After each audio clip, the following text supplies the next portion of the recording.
नमस्कार, मैं हूं आपके साथ ऋषि शुक्ला और आप देख रहे हैं के न्यूज की खास पेशकश, जिसमें सबसे पहले बात करेंगे भारत रत्न प्रस्ताव। महाराष्ट्र कैबिनेट ने एक प्रस्ताव पारित किया जिसमें केंद्र सरकार से दिवंगत उद्योगपति रतन टाटा को देश के सर्वोच्च नागरिक सम्मान भारत रत्न से सम्मानित किए जाने की गुजारिश की है। मुख्यमंत्री एकनाथ शिंदे की अध्यक्षता में हुई मंत्रिमंडल की बैठक में दिग्गज उद्योगपति को श्रद्धांजलि दी गई। बता दें कि रतन टाटा का बुधवार रात को मुंबई के अस्पताल में निधन हो गया था। मुख्यमंत्री कार्यालय की ओर से जारी बयान में कहा गया कि बैठक के दौरान एक शोक प्रस्ताव पारित किया गया है। मंत्रिमंडल ने केंद्र में से दिवंगत उद्योगपति को भारत रत्न से सम्मानित करने का अनुरोध करते हुए प्रस्ताव पारित किया है। बता दें कि रतन टाटा को देश के दूसरे सर्वोच्च नागरिक सम्मान पद्म विभूषण से सम्मानित किया जा चुका है। प्रस्ताव के मुताबिक रतन टाटा ने वैश्विक मंच पर टाटा समूह और देश को अलग पहचान बनाई है। प्रस्ताव के मुताबिक रतन टाटा को 26/11 के आतंकी हमलों के बाद उनके दृढ़ संकल्प और कोविड-19 महामारी के खिलाफ लड़ाई के लिए प्रधानमंत्री राहत कोष में 1500 करोड़ रुपए के योगदान के लिए हमेशा याद किया जाएगा। और इसी खबर पर ज्यादा जानकारी के लिए विशेष संवाददाता अखिलेश सिंह जी हमारे साथ जुड़ चुके हैं। अखिलेश जी, क्या कुछ जानकारी है? प्रस्ताव पारित किया गया है, रतन टाटा को भारत रत्न से सम्मानित किया जाए, ऐसी मांग की गई है। उद्योगपति रतन टाटा के निधन के बाद महाराष्ट्र में जो एक शोक की लहर जैसी, साथ ही साथ पूरे देश से लेकर अंतर्राष्ट्रीय स्तर पर भी शोक की लहर है और हर कोई श्रद्धांजलि अर्पित रतन टाटा को कर रहा है। इसी बीच महाराष्ट्र सरकार के मुख्यमंत्री शिंदे भी कल ही जब उनकी देर रात निधन हुआ तो रतन टाटा के लिए मिलने अस्पताल गए थे। उनके पार्थिव शरीर का अस्पताल ब्रीच कैंडी में ही दर्शन किया और उसके बाद आज फिर कैबिनेट की बैठक बुलाई और कैबिनेट की बैठक में महाराष्ट्र सरकार के मुख्यमंत्री शिंदे ने एक प्रस्ताव पास किया और इस प्रस्ताव को रतन टाटा के लिए भारत रत्न देने की प्रस्ताव को पास करके भारत सरकार को भेजा गया और भारत सरकार से मांग की है कि महाराष्ट्र सरकार चाहती है कि रतन टाटा को भारत रत्न दिया जाए, क्योंकि रतन टाटा ने महाराष्ट्र में रह के देश ही नहीं पूरी दुनिया में एक रतन टाटा का नाम का ब्रांड अंतर्राष्ट्रीय स्तर पर किया है, जिससे देश दुनिया में सम्मान भारत और खासकर महाराष्ट्र का बढ़ा है। इसलिए महाराष्ट्र की जनता, महाराष्ट्र की सरकार और महाराष्ट्र के लोग चाहते हैं रतन टाटा को भारत रत्न दिया जाए। शुक्रिया आपका जानकारी साझा करने के लिए। और बता दें आपको, कैबिनेट बैठक में सर्वसम्मति से प्रस्ताव को पारित किया गया है और केंद्र से कहा गया है कि भारत रत्न से सम्मानित किया जाए रतन टाटा को। तेरी वड्याई कोई नाव न जाने। और अब बात करेंगे जज्बे को सलाम, निजी आवास से काम। मुख्यमंत्री आतिशी ने उत्तरी दिल्ली के सिविल लाइंस स्थित फ्लैग स्टाफ रोड पर बंगला नंबर 6 में रहना शुरू किया था। कुछ दिनों पहले अरविंद केजरीवाल ने इस बंगले को खाली किया था, जो कि लुटियंस दिल्ली में एक नए आवास पर रहने चले गए थे। बता दें कि आतिशी के सीएम आवास में आने के 2 दिन बाद पीडब्ल्यूडी विभाग ने आवास खाली करने के लिए कह दिया और बाद में आतिशी को वहां से सामान वापस से जाना पड़ा। फिलहाल आम आदमी पार्टी कह रही है कि आतिशी ने अपने निजी आवास से काम शुरू कर दिया है। आम आदमी पार्टी ने आतिशी की कुछ तस्वीरें शेयर करते हुए लिखा कि ये होता है जनता के लिए काम करने का जज्बा। बीजेपी के एलजी दिल्ली की महिला मुख्यमंत्री आतिशी का आवास छीनकर सीएम हाउस से उनका सम्मान तो बाहर फेंकवा सकते हैं, लेकिन जनता की सेवा और काम करने के जज्बे को नहीं छीन सकते।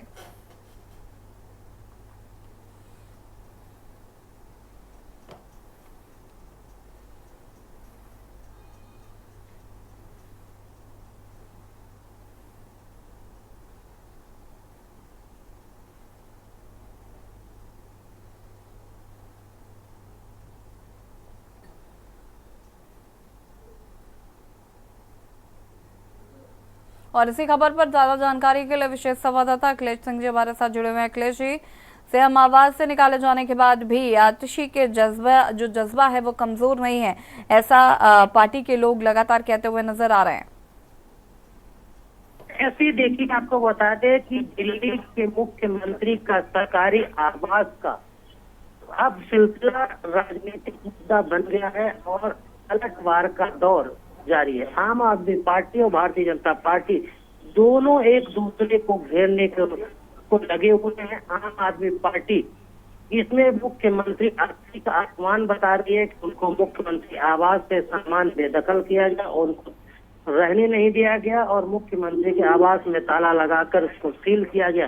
वहीं भारतीय जनता पार्टी की तरफ से लगातार कहा जा रहा है कि दिल्ली के अंदर कोई भी मुख्यमंत्री आवास पूर्णतः आवंटित नहीं है। जिस आवास में अरविंद केजरीवाल रहा करते थे बतौर मुख्यमंत्री, वो आवास पीडब्ल्यूडी की है। पीडब्ल्यूडी चाहे तो वो मुख्यमंत्री को आवंटित कर सकता है और उसका पीडब्ल्यूडी के पास पूरा अधिकार है।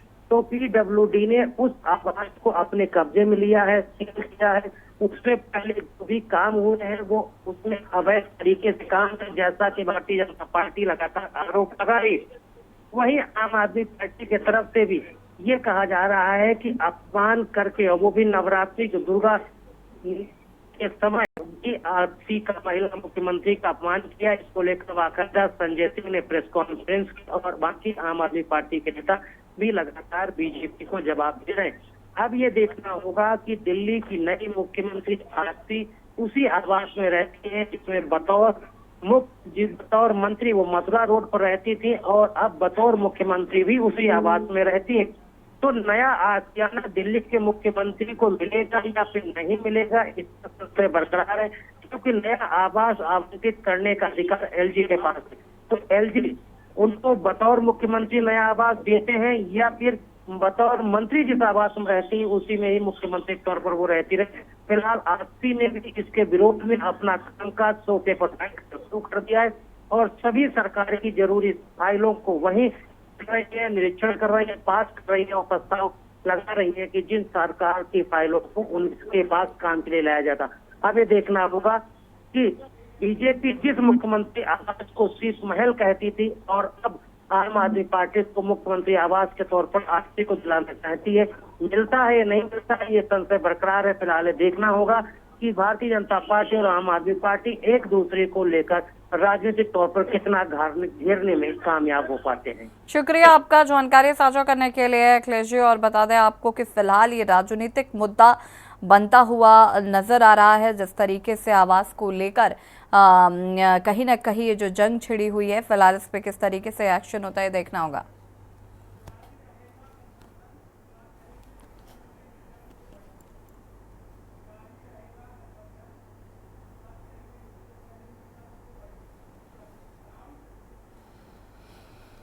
और अब बात करेंगे, जारी रहेगा गठबंधन, लेकिन उससे पहले आपको मिर्जापुर से खबर बता देते हैं।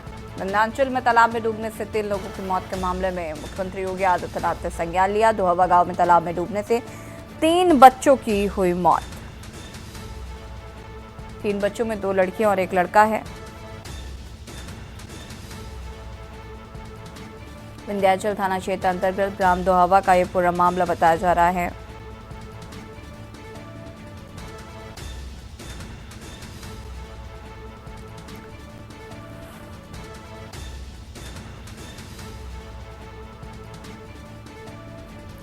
तीन बच्चों में 2 लड़कियां और 1 लड़का शामिल।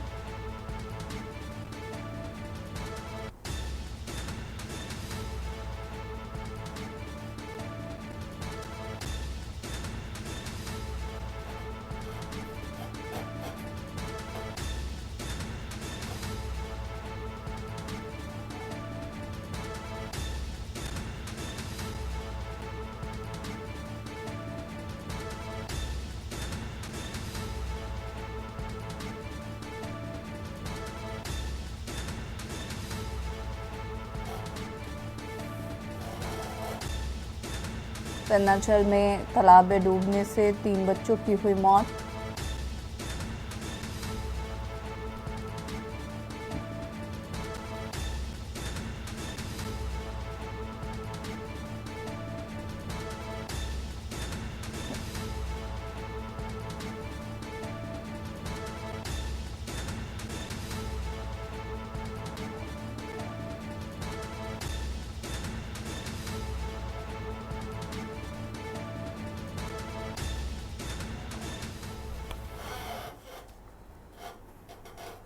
बात करेंगे, जारी रहेगा गठबंधन। हरियाणा और जम्मू कश्मीर विधानसभा चुनाव के परिणाम आने के बाद उत्तर प्रदेश में उपचुनाव की तैयारियां तेज हो गई हैं।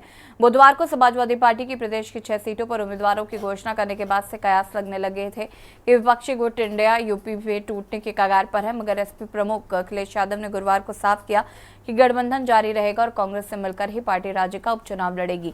उपचुनावों के लिए पार्टी के टिकटों के वितरण के बारे में पूछे जाने पर अखिलेश यादव ने कहा, मैं केवल ये कहना चाहता हूं कि सपा और कांग्रेस गठबंधन बरकरार रहेगा।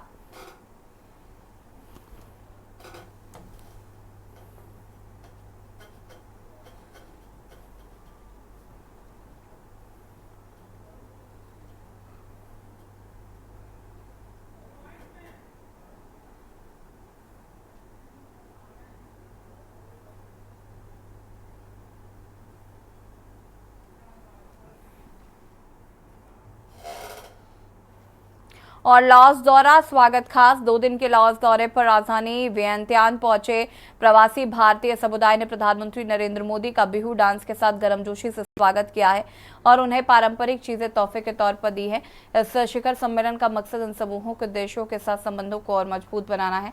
पारंपरिक बिहू पोशाक पहने महिलाओं ने इस होटल में बिहू डांस किया जहां प्रधानमंत्री मोदी ठहरे। प्रधानमंत्री ने बाद में भिक्षुओं से मुलाकात की और प्रार्थना की। उन्होंने एक संग्रहालय का भी दौरा किया।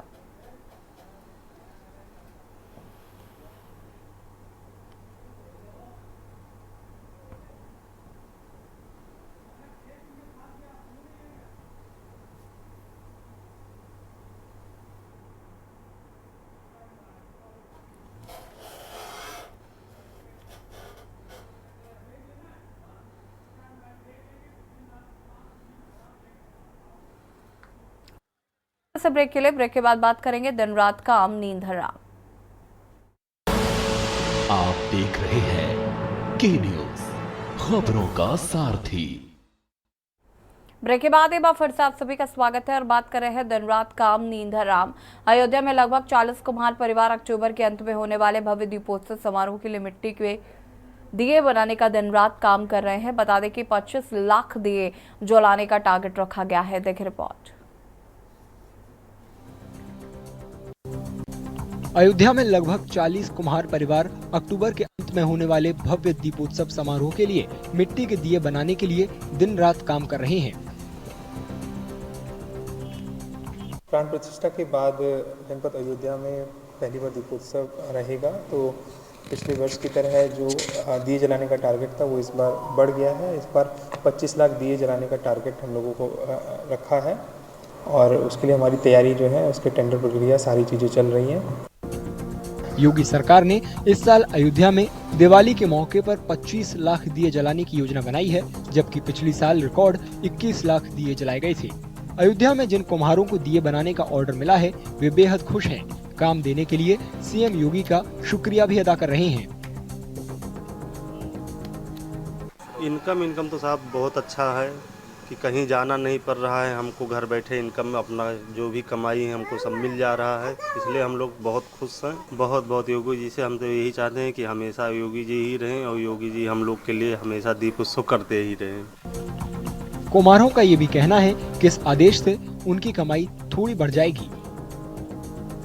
बढ़िया चल रही है, जगमग हो रहा है, रात दिन दीपक बन रहा है और बना रहे हैं जोरों से। जो है यही चाहते हैं कि हमेशा जलवाएं जो उनमें उगिरा जो है दीपक जो है अयोध्या में जो है।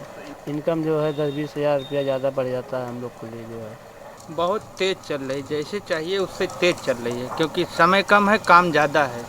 बनाने के लिए समय बहुत कम है और बनने के लिए बहुत अभी दिया ऐसा है कि जो बना के पूर करना है हम ही लोग को, ऐसा नहीं कि बाहर से आएगा। कंप्लीट हम ही लोग को करना है, चाहे 25 लाख जले चाहे 30 लाख जले, लेकिन 25 लाख है तो इनकम भी बढ़ेगा। हाँ, इनकम बढ़ेगा, 10-20 हज़ार रुपये तो बढ़ेगा। इस समय हम लोग के बहुत अच्छा तैयारी शुरू है और बहुत तेज़ी से काम हम लोग का हो रहा है, क्योंकि अब ऑर्डर भी आ गया है, हम लोग को ऑर्डर भी मिल गया है कि दीपक आप लोग को बनाना है, इसलिए हम लोग बहुत तेज़ी से ही काम कर रहे हैं। हम कम से कम 40 घर हैं, सब लोग मिलकर ही काम कर रहे हैं।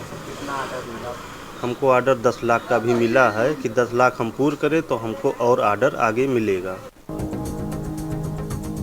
अयोध्या जिला प्रशासन ने उन जगहों का चुनाव भी कर लिया है जहां 25 लाख दिए जलाए जाएंगे। भव्य कार्यक्रम की तैयारी जोरों पर है।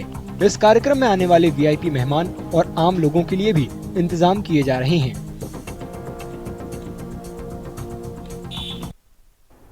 और खास पेशकश में फिलहाल इतना ही। देखते रहिए के न्यूज़ इंडिया। नमस्कार। आप देख रहे हैं के न्यूज़, खबरों का सारथी।